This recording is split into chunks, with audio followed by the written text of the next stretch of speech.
छी, पूजा पाठ करे छी, सब कुछ भांग देबो। हम अपन मन से थोड़े करे छिए, हमर माय बाप हमर शादी करे छे।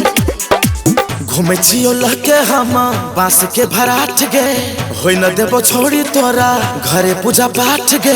अगरबत्ती देखबै छी गे। हाँ घूमे छियो लके हम बांस के भराठ गे, होई न देबो छोड़ी तोरा घरे पूजा पाठ गे। तोड़ देबो गेट तोहर घर बाके गे बाहर बाके। जे सर अगुआ तोहर शादी से टकेलको, खोजे छियो हम ओही सारा बाके। हाँ छियो रंगदार हमारा सके बचे तो मरा बापे मारबो तोरा बड़ा बाके।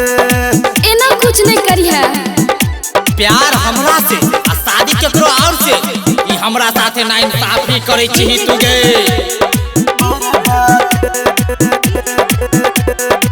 मरा बापे मारबो तोरा बड़ा बड़ा बड़ा बड़ा बड़ा बाके। हमरा छटलको दोसर तकलको, ओकरा सा शादी तोहर कहियो के जान हम हुए नहीं देबो। आदेह केकरो छुए नहीं देबो।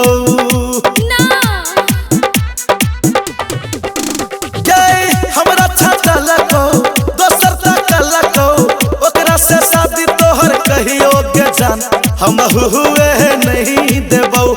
आदेह केकरो छुए नहीं देबो। प्यार तो हम तोरे से करे रहियो। छोड़ के ना जभी अपन यारबा के संग भतरबा के।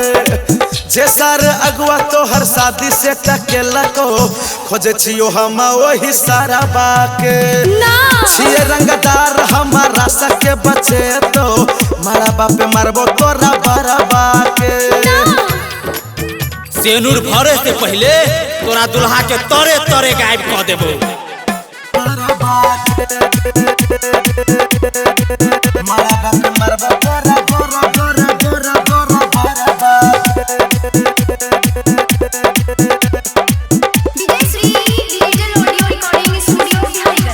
तोहर बियाह गे करबो तबाह गे, सजल सबरल तोरा दुल्हा के गे। छोड़ी लाठी लगतौगे दूरा पे जब बाराती लगतौगे। हमरा तो सब कन देखे लगते, हमर मम्मी पापा की बात माने लगते हाय ना। हाय हाय हाय तोहर बियाह गे करबो तबाह गे, सजल सबरल तोरा दुल्हा के गे। छोड़ी लाठी लगतौगे दूरा पे जब बाराती लगतौगे। हमर इज्जत तोरो इज्जत भेलो ना। चढ़ले कपार लहर तरबा के हे गतरबा के। जे सार अगुआ तोहर शादी से टकेलको, खोजे छियो हम वही सारा बाके। मलिक राकेश कौशल से के बचे तोगे, मारा बापे मारबो तोरा बड़ा बाके। सन्नू कुमार एंटरटेनमेंट।